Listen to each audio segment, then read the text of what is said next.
Baik, kita lihat yang pertama ini ya, apa nih, reaksi dan sifat-sifat fisik ya. Coba kita lihat reaksinya dulu mungkin ya. Coba lanjut. Oh iya ya, jadi reaksi, katalisis, kemudian bioanorganik dan sifat-sifat reaksi. Oke, kita lihat satu persatu ya. Apa itu reaksi katalisis ya? Ya, berarti reaksi yang menggunakan katalis gitu kan ya. Katalis saudara sudah tahu kan fungsinya, dia akan mempercepat laju reaksi ya. Dia akan dihasilkan kembali tapi di hasilnya ya. Nah, kenapa bisa mempercepat reaksi? Ya, karena katalisnya itu dapat menurunkan energi aktivasi ya. Apa itu energi aktivasi? Ya, itu energi minimal ya yang harus dipunyai oleh reaktan dia untuk menjadi produk gitu ya. Nah, jadi maka dengan adanya katalis energi aktivasinya turun ya, berarti lebih cepat terjadinya hasil gitu ya. Kemudian ada tidak gambar, coba lihat di buku ada gambar tentang menurunnya energi aktivasi? Definisi aja. Nah, ini ya yang lebihnya di sini ya mekanismenya ya. Jadi itu yang pertama ini contohnya NO2 dan F2 ya. Itu lihat energinya setinggi itu ya. Kemudian bentuk transisinya ya. Kemudian mana ini memperlihatkan katalisnya, mana dia tidak terlihat ya. Jadi kalau dengan katalis maka puncak ya dari energi itu turun gitu ya, sehingga untuk menjadinya produk ya menjadi NO2F-nya itu menjadi lebih cepat ya. Oke. Balik lagi ke atas coba. Ya, ini definisinya ya udahlah ya tadi ya, mempercepat atau mengarahkan atau mengendalikan tanpa terkonsumsi. Maksudnya tanpa eh, diambil gitu ya oleh reaktannya ya tidak sebagai reaktan gitu ya. Tapi dia ikut bereaksi ingat ya. Jadi bukan tidak ikut bereaksi. Kalau tidak bereaksi ya dia mau ngapain gitu kan ya. Nah, tapi dia memang dihasilkan kembali ya. Dia ini bersifat mempengaruhi kecepatan reaksi tanpa mengalami perubahan secara kimia. Oke ya. Oke lanjut. Dibaca saja ya.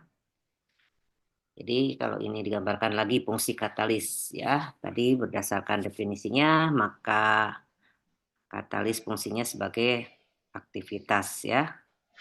Itu tadi ya berkaitan dengan kemampuannya mempercepat reaksi, kemudian selektivitas ya atau spesifikasi ya berkaitan dengan kemampuan mengarahkan suatu reaksi ya. Jadi selektif dia biasanya khusus ya si katalis itu tertentu ya untuk mempercepat suatu reaksi ya. Misalkan pada reaksi nitrogen dengan hidrogen menjadi amoniak gitu ya. Biasanya memakai logam PT gitu kan ya. Jadi selektifnya oleh logam PT dan seterusnya ya. Meskipun dengan yang lain bisa.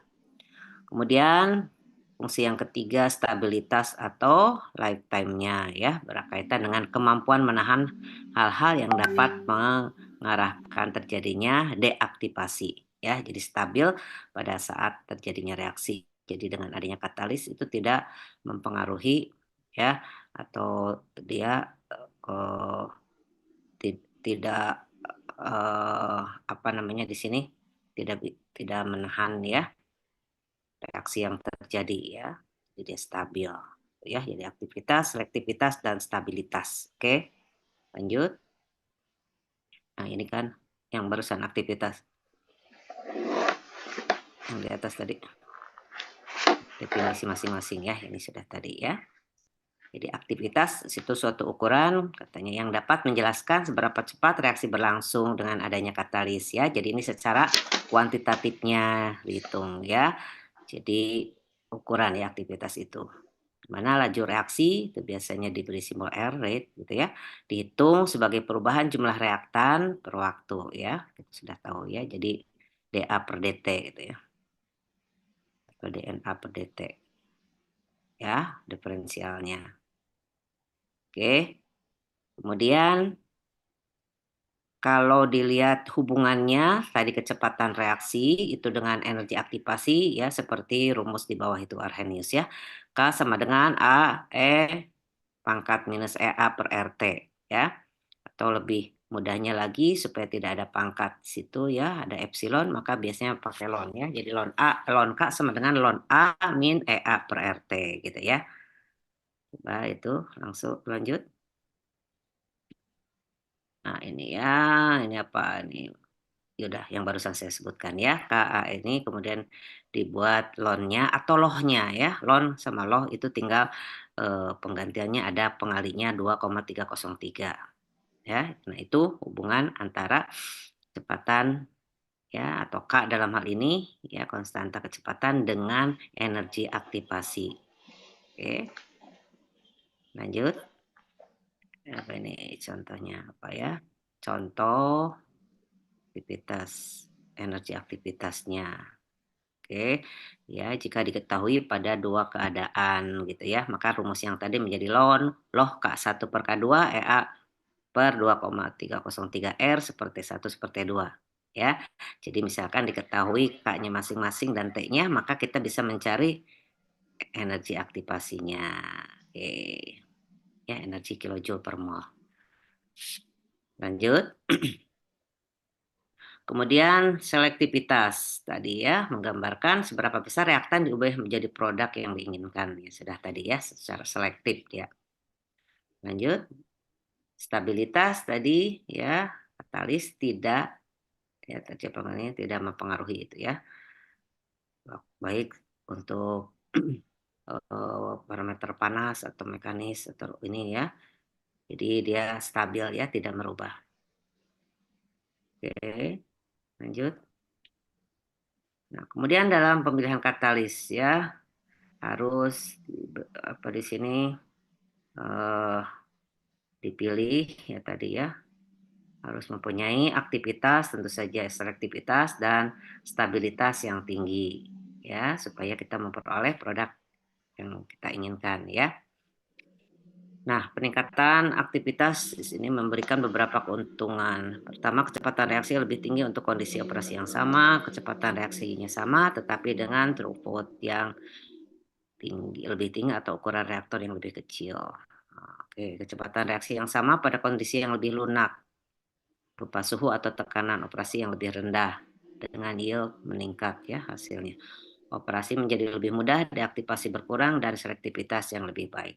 Ya, jadi ini kenapa kita harus katalis itu harus dipilih dengan baik ya, harus aktivitasnya tinggi, selektivitasnya dan stabilitasnya jelas ya. Ini mungkin ini bisa ditanyakan juga nanti ya, bagaimana kita memilih katalis yang baik gitu ya. Maka harus 3 faktor tadi ya. Oke, lanjut. Masih ya. Terlepas dari perubahan kondisi reaksi yang dapat disebabkan ini, ya ini ya, faktor lain yang harus dipertimbangkan ya, konsentrasi katalis yang dibutuhkan ya, pergantian katalitiknya, selektivitas katalis terhadap produk yang diinginkan dan seberapa sering katalis perlu diperbaharui. Tuh, ya. Nah, ini juga hal yang perlu dipertimbangkan katanya ya. Lanjut. Jenis katalis ada 3 ya sebenarnya hanya 2 ya, homogen dan heterogen. Tapi di sini ada tambahan biokatalis ya, biohidup katalis ya, jadi enzim gitu ya. Itu katalis yang biasanya bekerja pada makhluk hidup ya atau di dalam tubuh kita. Oke, kita lihat perbedaan masing-masing ya. Katalis homogen berarti homogen sama, serba sama ya. Artinya katalis dengan reaktannya pastinya atau dengan produknya itu sama ya. Jadi fase katalis sama dengan fase reaksi ya. Pada umumnya berupa cair ya dengan katalis yang dan reaktan berada dalam larutan ya. Oke. Ya, apa lagi? Lanjut. Kelebihannya ya. Kelebihan dari katalis homogen mungkin dibandingkan dengan heterogen nanti ya. Pertama, mudah untuk dipelajari, mudah dimodifikasi, mudah dioperasikan, tetapi tidak mudah teracuni. Oh, tidak mudah teracuni oleh beberapa pengotor, aktivitas dan selektivitasnya tinggi, waktu relatif singkat. Ya. Nah, biasanya kelebihan katalis homogen itu merupakan keuntungan dari katalis heterogen, gitu ya, biasanya terbaliknya. Oke, lanjut. Kemudian dibutuhkan tahap pemulihan reaksi yang tidak ramah lingkungan. Ya, ini masih homogen. Sulit dipisahkan karena dari campuran reaksi ya. Biasanya kan kalau suatu larutan susah dia untuk dipisahkan. Ya, kurang stabil pada suhu tinggi. Nah, ini nanti sebaliknya ya. Ini merupakan nanti keuntungan dari heterogen, kebalikan dari ini ya. Heterogen itu gampang dipisahkan nanti ya. Stabil pada suhu tinggi dan seterusnya. Kita lihat nanti. Lanjut. Kemudian ini apa? Oh, kelihatan atasnya. Mungkin berlangsung melalui tahap-tahap. Coba ke bawahin dikit. Udahlah. Ini udah itu, Bu. This meeting is being recording. Kita ketutup sama tulisan itu. Oh, berarti ibunya yang harus dibuang ya. Oke. Oke. Proses katalitik pada reaksi berkatalis homogen berlangsung melalui dua tahap-tahap ya. Tahap pertama pembentukan senyawa kompleks dulu ya, tahap koordinasi, kemudian tahap interaksi ligan ya atau penyusunan ulang antara molekul-molekul reaktan dengan ligan katalis dan tahap eliminasi. Ada gambarannya nggak ini biar terbayang? Coba di bawahnya ada gambar tahapan itu enggak? Oh, ini contohnya dulu ya. Contohnya dulu misalkan CO dengan O2 menjadi CO2, katalisnya NO. Kemudian CH3CHO menjadi CH4 dan CO, katalis uapnya I2 ya. Lihat ini fasenya sama ya, gas gas gas ya. Kemudian yang bawah contoh yang fase cair ya, liquid liquid liquid ya, katalisnya katalis asam ya. Oke, contohnya itu lanjut. Nah ini ya. Oh ini udah ke enzim ya. Harusnya yang heterogen dulu, nggak apa-apa. Enzim adalah protein globular yang berkisar dari 62 monomer 4 oksalokrotona ya hingga lebih dari 2.500 residu asam amino. Oke lah ya. Jadi intinya enzim itu adalah suatu protein. Lihat cara kerja enzim ya atau biokatalisnya. Jadi enzim itu digambarkan dengan yang kuning di bawah ya. Kemudian substratnya adalah yang hijau itu ya. Nah, pada enzim itu ada sisi aktifnya ya. Kemudian dia cocok ya, dimasuk seperti kunci dan gembok ya kalau kerja enzim itu. Kemudian selanjutnya di akhir tahap ketiga tadi itu ya, itu menjadi produk, tapi enzimnya akan kembali gitu ya. Oke, lanjut. Apalagi di sini ya. Katalis enzim, kelebihan katalis enzim beroperasi pada suhu rendah, dapat digunakan kembali tanpa proses pemisahan. Kekurangannya sangat mahal, volume reaksi yang sangat besar, mudah terdenaturasi pada suhu tinggi. Oke, lanjut. Reaksi enzimatik ya.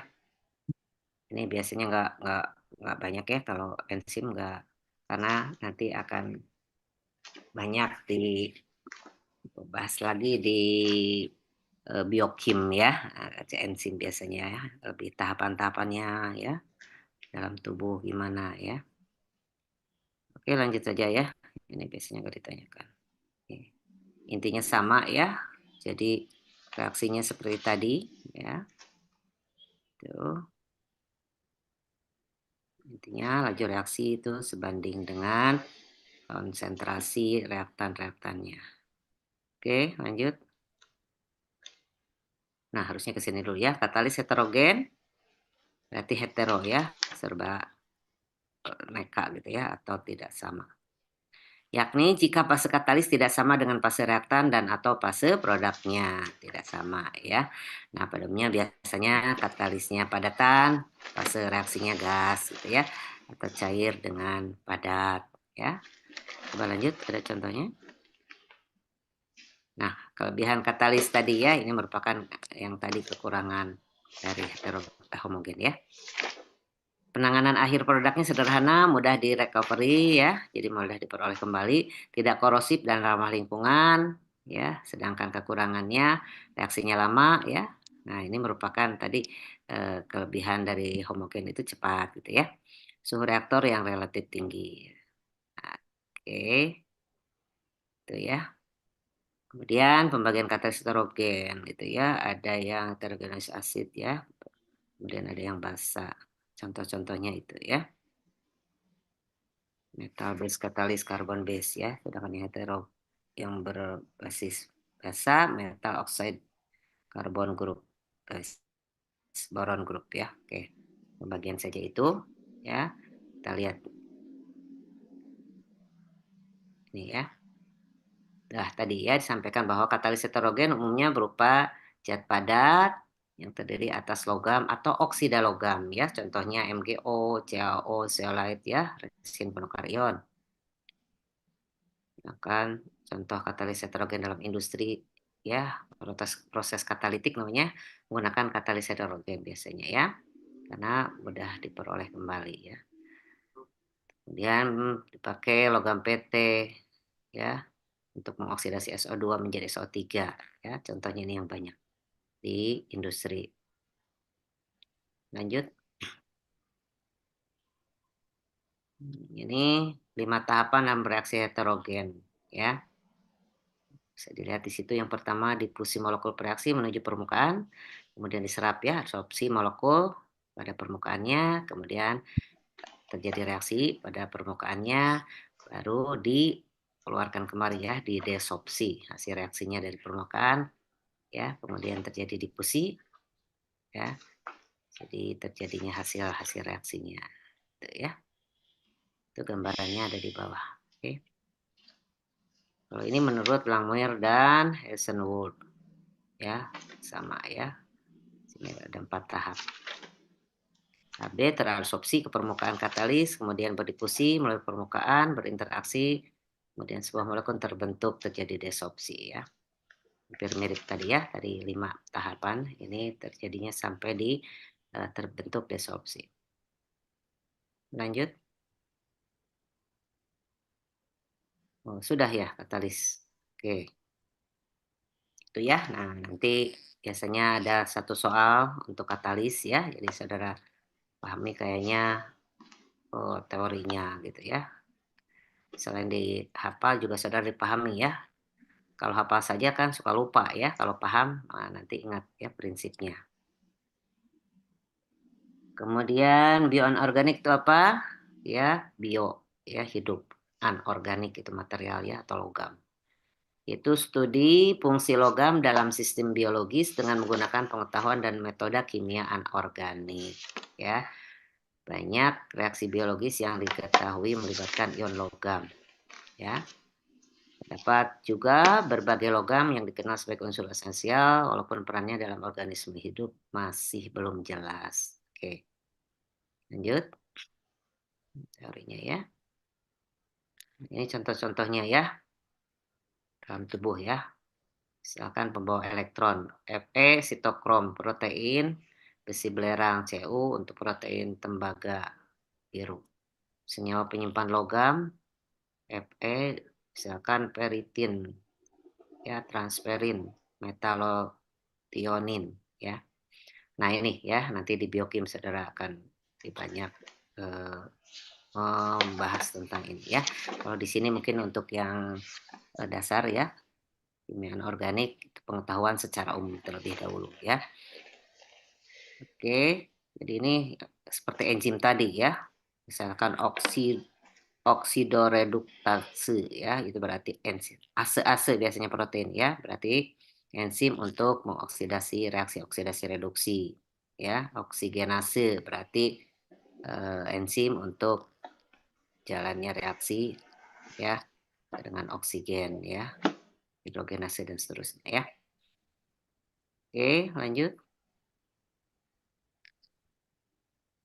Dasar reaksi metaloenzim ya. untuk koordinasi redox. Nah, ini ya, jadi reaksi-reaksi ini mudah-mudahan nanti saudara harus sudah tahu ya, misalkan reaksi redox kan sudah dipelajari di kimia dasar ya. Lanjut. Oke, udah ya, ini di biokim, nanti tidak, di anorganik tidak begitu di ini. Lanjut. Contoh apa? Contoh reaksi bioanorganik yang banyak gitu ya. Yang umum itu reaksi oksidasi. Ya, tapi yang berlangsung di dalam sistem hidup ya. Khususnya mekanisme transport gas oksigen oleh hemoglobin ya, dan oksidasi monooksigen oleh senyawa besi porfirin yang disebut P450. Kemudian besi dalam hemoglobin ya, porfirin dan mioglobin, dan tembaga dalam ya, jadi ini dalam tubuh ini ya. Dasar fungsi transport ini adalah ikatan dan disosiasi reversibel antara oksigen dengan ion besi atau tembaga ya. Oke, oksidasi ya, jelas dengan oksigen gitu aja ya. Kalau fiksasi apa nih? Fiksasi nitrogen ya. Itu reaksi mengubah nitrogen di udara menjadi amonia ya, sebagai dasar kehidupan ya. Di udara ini kan yang paling banyak adalah gas nitrogen ya, sampai 98%. Kemudian fiksasi nitrogen, reaksi yang mengikat nitrogen di atmosfer menjadi amoniak dilakukan oleh suatu bakteri namanya Rhizobium untuk di akar tumbuhan ya, polong-polongan, atau bakteri alga atau dalam atmosfer anaerobik ya. Semua hewan, tanaman termasuk manusia bergantung pada fiksasi nitrogen biologis untuk mendapatkan nitrogen ya, bagi penyusunan protein dan senyawa lain yang mengandung nitrogen. Nah, ini diingat-ingat ya, proses Haber-Bosch. Nah, ya. Ya, di situ N2 ya, kemudian dengan adanya asam ya. Dan tadi ada enzimnya ya. Dan ada mikrobanya jadi NH3 ya. Fiksasi, ingat ya, fiksasi nitrogen itu ya, nitrogen udara menjadi amonia. Amonia nanti peran juga nanti sebagai bahan untuk penyusunan protein juga ya, amina itu kan. Lanjut masih ya, enzim yang untuk proses ini namanya nitrogenase ya, enzim. Nitrogenase mengandung protein besi belerang dan besi, molibdenum, dan mereduksi nitrogen dengan koordinasi yang tadi ya, ini reaksi tadi ya. Transport elektron dan proton secara kooperatif dengan menggunakan MgATP-nya sebagai sumber energi. Lanjut. Nah, ini yang selanjutnya reaksi fotosintesis ya, sudah pada tahu ini ya. Fotosintesis yang terjadi pada jati jauh daun ya, yang mengandung klorofil. Reaksi fotosintesis itu kan kebalikan dari reaksi pernapasan ya, proses pernapasan. Yaitu pembentukan glukosa dan oksigen dengan reaksi antara karbon dioksida dan air. Ya, dengan adanya energi, fotoenergi ya, sinar matahari gitu lah ya. Oke, nah gambar itu gambar klorofil lah, nggak usah dihafalkan ya, coba cuma tahu saja, lihat ya, kompleks ya, strukturnya ya, molekul. Oke, lanjut. Kemudian itu sudah ya reaksi-reaksinya, kemudian apa ini sifat fisiknya, nanti ada sifat elektrik, sifat kemagnetan, sifat optis ya. Diterangkan tidak satu persatu? Oh, langsung tugas ya. Iya, Ibu. Nanti sifat fisik itu biasanya untuk ini untuk padatan anorganik ya. Sifat elektrik misalkan itu ada nanti ada sifat konduktor, semikonduktor, isolator gitu ya. Kalau sifat kemagnetan nanti ada magnetik yang keras, yang lunak ya. Sifat optis apa misalkan fiber optis ya. Oke. Itu ditugaskan ya. Oke. Iya, Ibu. Itu untuk slide pertama ya. Ini berapa pertemuan? Satu apa dua kemarin? Sampai ini sih, Bu. Satu kali pertemuan. Iya ya, kalau yang PPT ini satu kali pertemuan, Ibu. Oke. Lanjut atau sekarang apa selanjutnya Pak ya. Jadi kalau bisa disimpulkan dari sini nanti ada 2 soal ya dari sini nih. Biasanya ya tentang katalis dan reaksi tadi ya, ada reaksi yang ditanyakan. Tuh, jadi yang ikut ini mah Ibu kasih kisi-kisinya ya, saudara suka nanya kisi-kisi.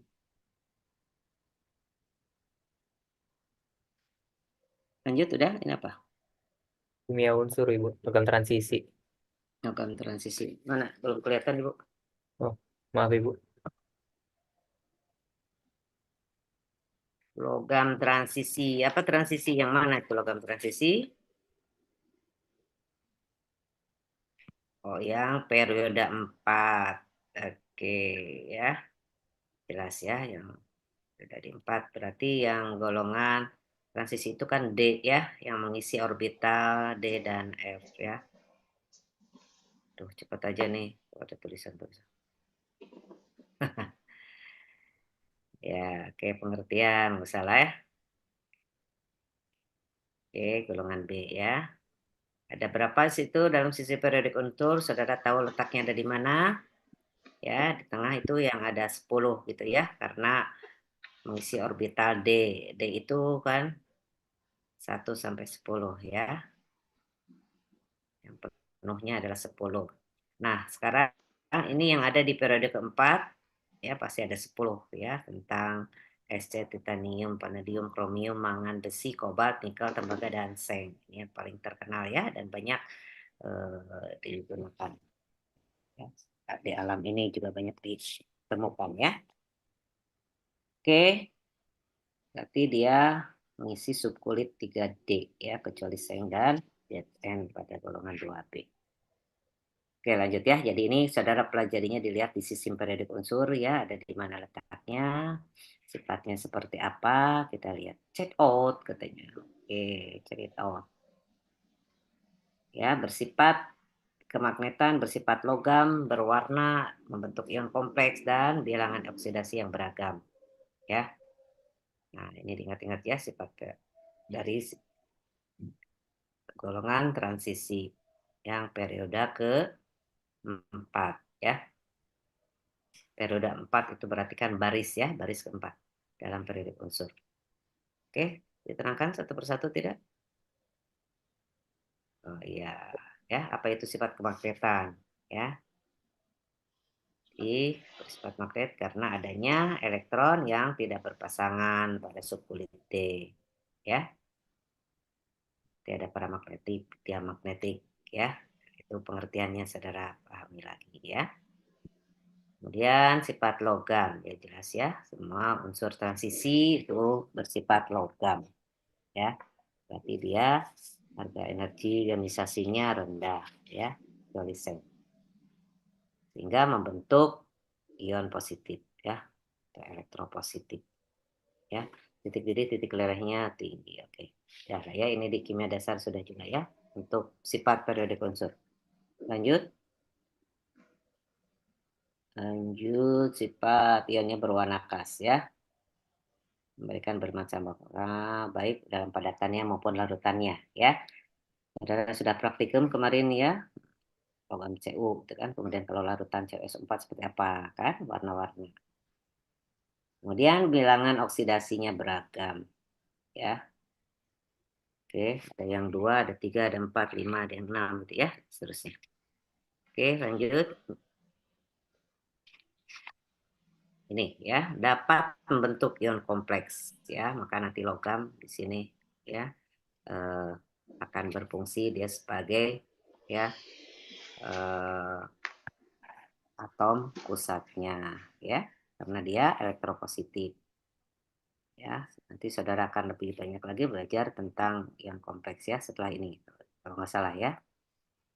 Oke, jadi di situ nanti senyawa kompleks itu kan ada atom pusat dan ligan. Nah, atom pusatnya adalah si logam-logam transisi ini. Oke, contohnya besi membentuk ion kompleks besi ya C6 ya, hexa, cyano, ferro ya.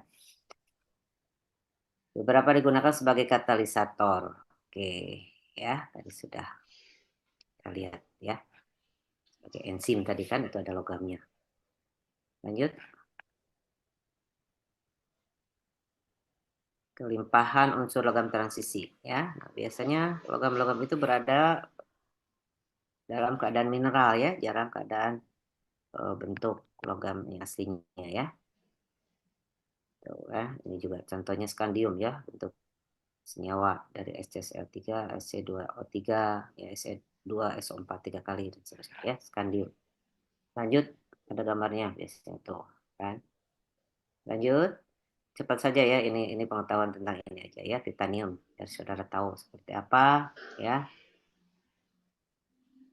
logam ke-9 tentunya. Oke, tidak kerak bumi ya. Vanadium. Nah, oke, ada 0,02% di kerak bumi ya. Biasanya dalam biji ya, tidak langsung sebagai vanadium. Lanjut, kromium ya. Oke, lanjut. Tuh, sumbernya dari mana? Nggak tahu nih, keluar nggak ujian ya? Masa harus dihafalkan ya? Nggak penting kan? Tapi saudara ini perlu tahu aja ya. Ini apa mangan ya? Oke, biasanya juga dalam mineral diketemukannya ya. Lanjut, besi, ferrum ya, yang paling banyak ya kita temukan ya, murah, yang banyak dikenal kita ya, manusia orang awam ya tahu. Banyak ditemukan awalnya pada besinya ya, hematit, timotit, siderit dan seterusnya. Lanjut, kemudian kobalt ya, jarang terdapat di alam tetapi dapat ditemukan dalam biji smaltit dan seterusnya ya. Lanjut, nikel ya, peringkat ke-24 ya kelimpahannya. Dapat dalam biji bersama-sama dengan arsen, antimon, dan belerang. Oke, lanjut. Kuprum. Oke. Merah kecoklatan ya, kepala logam lunak tetapi kuat ya. Oke, lanjut. Tembaga ya, sudah tahu ya. Seng atau Zn di alam sebagai senyawa sulfidanya ya pada ZNS biasanya atau senyawa karbonat ya. Oke, sudah pada tahu seng ya. Ya, sudah ada lagi sumbernya. Nah, tadi juga sebenarnya udah disinggung ada ya sumber mineral logam transisi. Oke, kita yang tadi ya. Nah, lihat ya jarang diketemukan sebagai logamnya ya, tetapi dalam mineral. Contohnya rutil TiO2. Bahan untuk logam titanium. Oke, lanjut saja.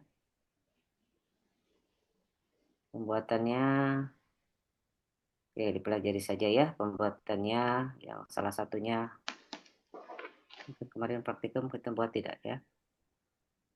Buatannya elektrolisis ya, biasanya untuk pemisahan ini ya. Pembuatan skandium, pembuatan mangan, pembuatan krom ya. Kalau kemarin kan kita dari logamnya, kromnya menjadi garam gitu kan ya.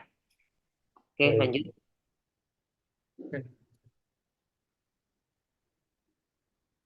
Pembuatan titanium, pembuatan vanadium. Nah, ini masih ini di industri biasanya ya. Susah kita kalau di laboratorium sedikit sulit. Lanjut. Pembuatan seng ya, jadi DNS gitu. Reduksi gitu ya. Pembuatan kobalt, oke, lanjut. Apa lama? Pembuatan besi. Nah, akan dibaca ya kalau saudara mau membuat industri nanti ya. Jadi bos membuat besi. Lanjut. Pembuatan tembaga. Oke. Ini dari tugas saudara kali ya membuatnya. Oke, lanjut. kegunaan. Oke, coba diperlihatkan saja.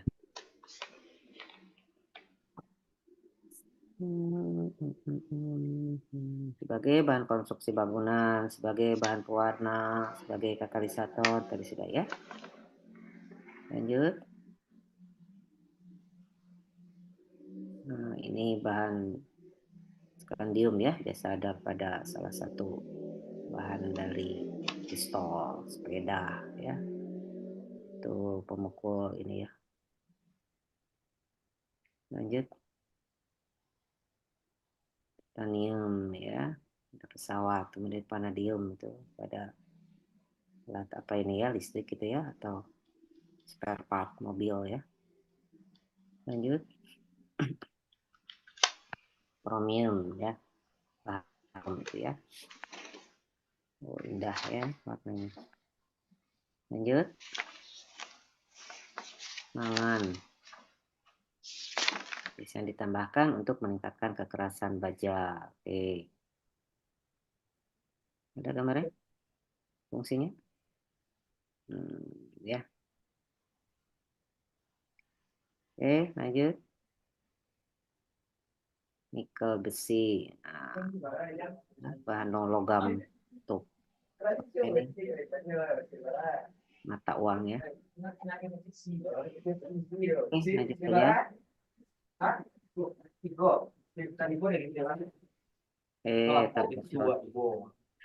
Coba kuprum ya.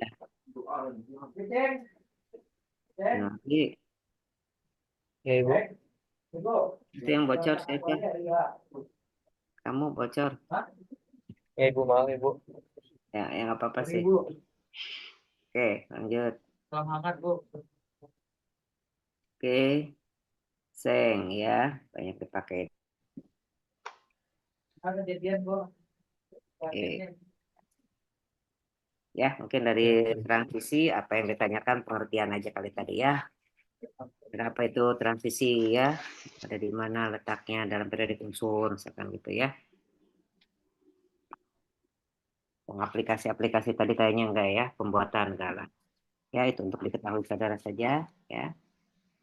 Cuma kalau saudara tahu apa salah satu ya lebih bagus. Oke, ada lagi? Udah? Eh, ada sih Ibu yang ini yang lain Ibu. Tom ya, apa teori orbital molekul ada? Atau Ada Ibu. senyawa kompleks? Senyawa kompleks ada nggak? Senyawa kompleks. Koordinasi atau apa judulnya? Eh, Bentar Ibu. serta nama gitu? Ini. Tata nama juga ada Ibu. Ya, coba ini ya, kimia koordinasi. Ya, itu disebut juga senyawa kompleks ya. Koordinasi karena terbentuknya memang dari ikatan koordinat. Koordinasi gitu ya. Coba cepat aja, coba Ibu pengen lihat itunya yang pentingnya kamu pelajari ya. Oke, lanjut. Pengertian jenis pembentukan orbital ikatan. Apa ini? Masing-masing ini dipelajari ya. Oke, terus apa ini? Tom ya, teori orbital molekul. Oke, kita lihat apa itu teori orbital molekul. Lanjut. Teori ikatan dalam senyawa kompleks mula-mula diberikan oleh Lewis dan Sigwig. Teori ini tidak dapat menjelaskan bentuk geometris senyawa kompleks. Ya, kemudian ada tiga teori yang timbul, yaitu teori ikatan valensi, ya, atau valensi bond teori, ya, atau TIV Ibu bilang ya, teori ikatan valensi dan teori orbital molekul, tambahan teori medan kristal, ya, atau CTF. Jadi intinya orbital molekul itu berasal dari orbital-orbital atom ya yang bergabung menjadi orbital molekul gitu ya. Bentar, terus, Ibu. Kenapa?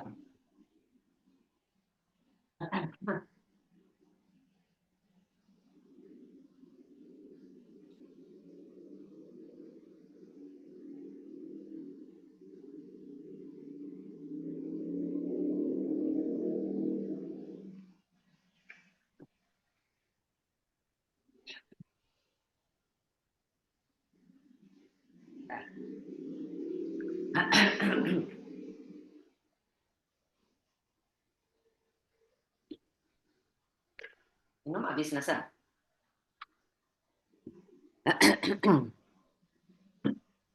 Oke, kita lihat satu persatu. Teori ikatan valensi mana?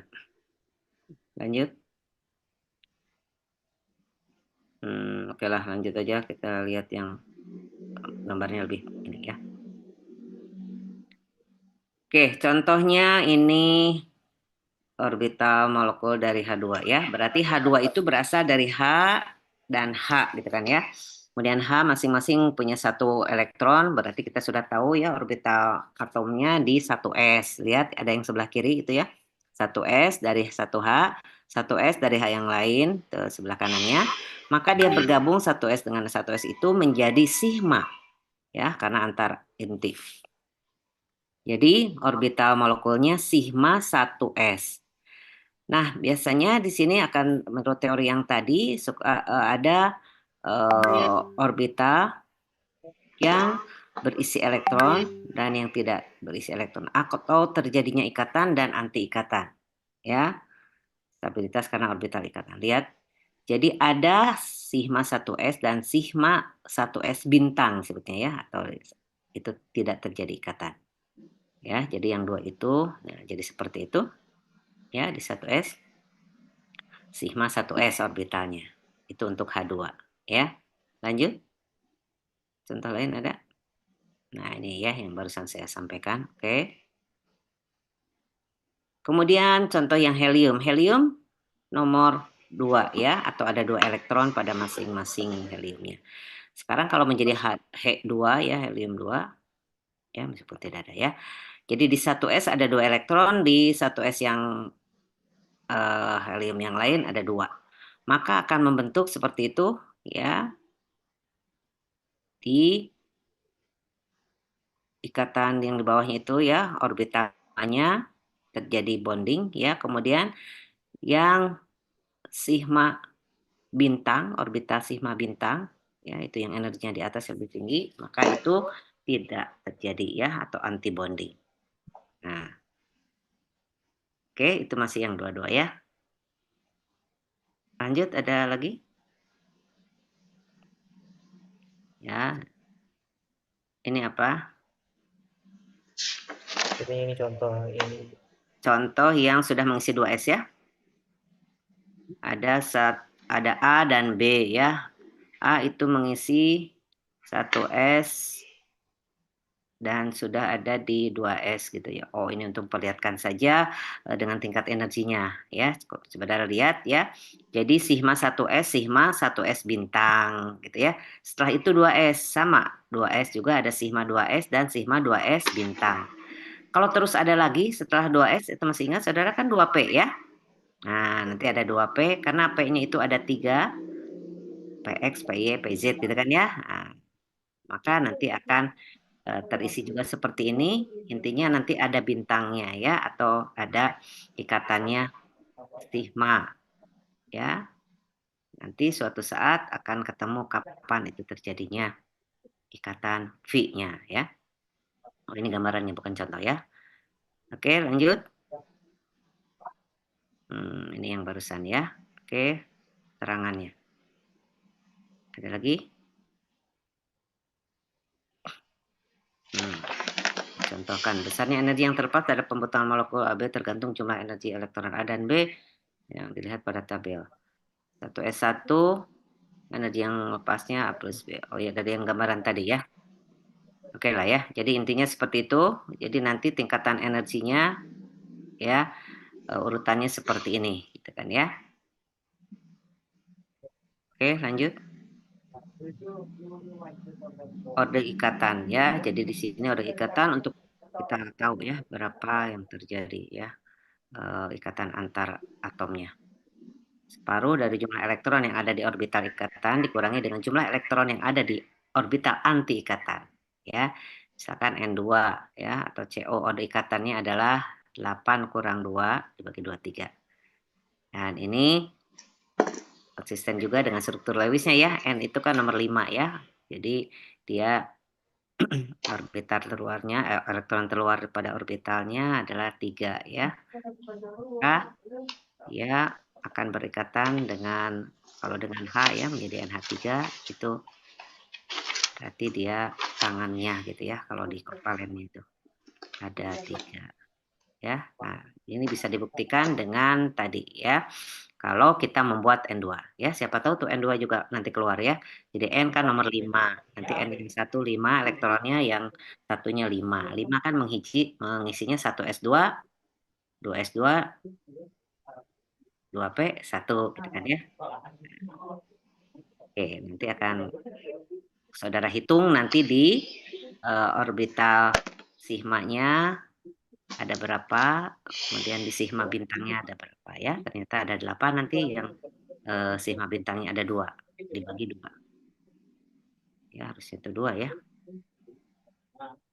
8 kurangi 2 berapa? 6 ya, 6 bagi 2, 3. Oke, coba ada contohnya perhitungannya enggak? Nggak ada itu. Oke, ini aturan-aturan. Nah, ini aja ya. Jadi coba tuh ke atas lagi tadi ada contoh. Udah H2 mah pasti 0 ya. Nah, 1 coba ke atas lagi tadi. Yang H2 ya. Terus nah ini ya kan. Di orbital itu ada 2 kan? Ya, ini 0 ya. Jadi di atasnya 0 ya. Jadi 2 gitu kan, kurangi 0, 2. 2 dibagi 2, 1 ya. Kan ikatan H 1 ya. Nah, itu. Ya, coba nanti saudara bisa nyoba yang N2 ya. Atau O2 dulu deh, O2, O2 6 ya. Nanti perikatannya berapa. Oke, lanjut. Coba ke bawah lagi. Terus yang tadi.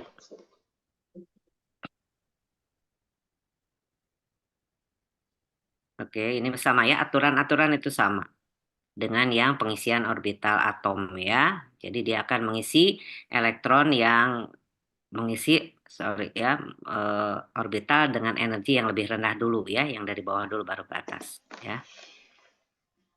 Sama tuh lihat ada aturan Hund juga ya. Jadi dia tidak berpasangan dulu sebelum elektron itu mengisi yang rendah dulu ya, harus terisi dulu. Lanjut.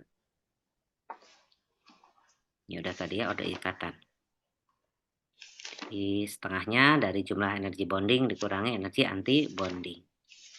Lanjut. Ini tadi ada ya, di atom H2 kan seperti ini ya. 1. Oke. Lanjut. Nah, untuk helium 0 kan. Helium kan tidak ada He2 ya. Helium ya helium saja ya. Kalau H kan tidak ada H, ada juga H2.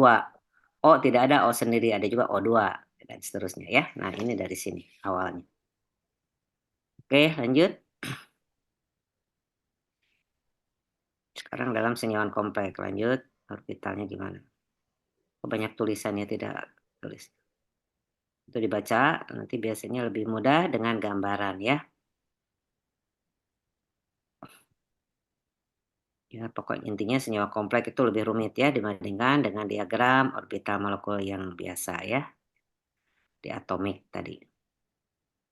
Oke, lanjut. Nah, ini ya. Contohnya Fe 6 kali 3 minus. Ya. Fe di mana dulu ini ya? Fe 0 seperti itu. Fe nomor berapa? 26 ya. Tuh pengisian elektronnya sudah tahu ya. Orbitalnya 1s2, 2s2, 2p6, 3s ini. Oke. Atau argon ini. Jadi yang digambarkannya yang ada di D saja. Ya, ada 6. Tahu kan? Kemudian yang duanya di S. Ya, 4 kosong. Nah, sekarang terjadi pelepasan 3 elektron ya, maka yang akan lepas yang di 4s dan di Dx ya. Nah, oke. 3 plus berarti kan kehilangan 3 elektron. Oke, nah kemudian dia akan mengisi valensinya energi yang rendah dulu ya. Oke, jadi 5-nya itu 221. Oke, berarti di sini ada berapa? 6 kosong. Nah, itu disediakanlah untuk si CN. Gitu ya. CN, CN, CN. Nah, CN-nya ada 6. Ya. Tapi di situ ada masih bermuatan 3 negatif. Ya, karena ada 3 yang belum berpasangan. Ya. Apa, ada elektron atau ada kelebihan elektron 3. Oke, coba ada gambaran itunya. Orbital molekulnya. Nah, oke ya, seperti ini. Tuh, kalau digambarkan dengan tingkat energi yang tadi ya. Oke, pahami ini ya. Makanya harus yang paham dulu saudara yang sederhananya dulu ya. Tentang pengisian elektron pada orbital molekul ya. Kalau orbital atom sudah pada bisa ya di kimia dasar. Oke, lanjut. Nah, ini dibaca saja, Ibu pusing bacanya ya. Ini yang keterangan Ibu barusan lah ya. Jadi dipahami. Oke, kemudian ini dengan cara yang sama untuk FeF6. Oke. Oke, lanjut. Keterangannya. Ini ditanyakan nggak ini? Kayaknya nggak lah. Oke.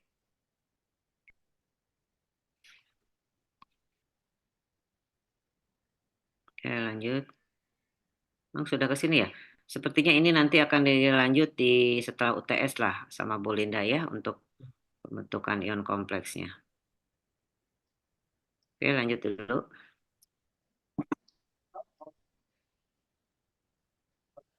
Hmm. Oke, ini belum sampai ke sana ya.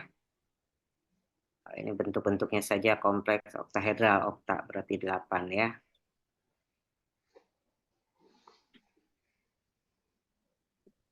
Oke, lanjut. Splitting. Nggak ada lah ini.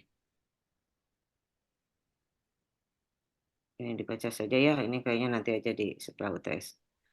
Sekarang ada ini dulu nggak tentang saudara membuat struktur atau menuliskan struktur dari senyawa kompleks ada? Ada Ibu. Nah, Bentar Ibu. ini kayaknya enggak nih. Belum sampai ke situ.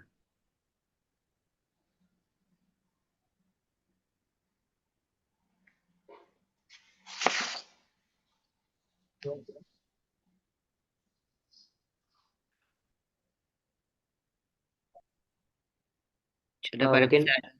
Hmm. penamaan tata senyawa kali ya Ibu. Boleh, ada. Dipelajari kan?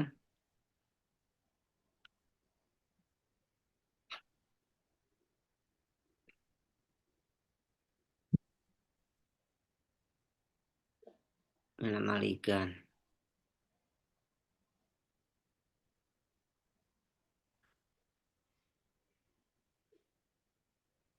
Nomor 34 itu apa? Di bawah. Itu, tabel apa itu? Nah, ini contoh kompleks kation. Oh, dia kalau bentuknya kation, nanti ada bentuknya anion gitu kan ya. Ada yang netral. Ya, bagaimana pemberian namanya ya. Nah, nanti itu ada soal satu nomor tentang itu ya. Yang pertama, saudara memberikan nama ya, nama untuk senyawa kompleks, strukturnya ada. Masalah, nasa ada orang nggak? Oke, kemudian yang satunya di situ ada nama, kemudian saudara diminta untuk membuat strukturnya. Oke, nah itu ya. Nah ini dipelajari ya beberapa contohnya. Ya, ada yang netral, ada yang ion, ada yang positif, ada yang negatif ya. Nah, dibaca aja ini. Oke, itu mungkin ya. Nanti soalnya ada berapa tadi? Ada 4 soal. Ada 4 ya, yang satu tentang katalis, yang satu tentang reaksi, yang satunya tentang ini ya, penamaan reaksi senyawa kompleks ya. Dan yang terakhir tadi apa tadi? Tom ya, paling membuat struktur apa tadi? teori orbital molekul itu, Bu. Adalah satu itu yang digambarkan diagram energinya gitu ya, pengisiannya. Kurang. Boleh. 2 lembar lagi. Oke, itu ada yang tanyakan? Hmm? Jadi kita cuma 20 jadi peserta. Ya 242 kan? Tadi pesannya cuma satu, kira gue ada. Ya ada. Oke, ada yang tanyakan? Ujiannya kapan besok? Besok, Ibu. Ya udahlah, masih hangat-hangat berarti kamu ya, sekarang ini sedang belajar tuh baca-baca ya supaya lebih dipahami lagi nanti ya dari yang sudah diberikan. Jangan yang susah kok nanti. Sepertinya biasanya.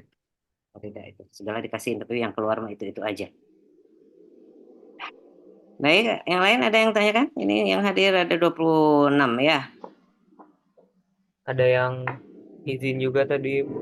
Oh, udah. Ya udahlah kamu aja yang absen ya. Ibu tidak punya catatannya soal. Baik, Ibu.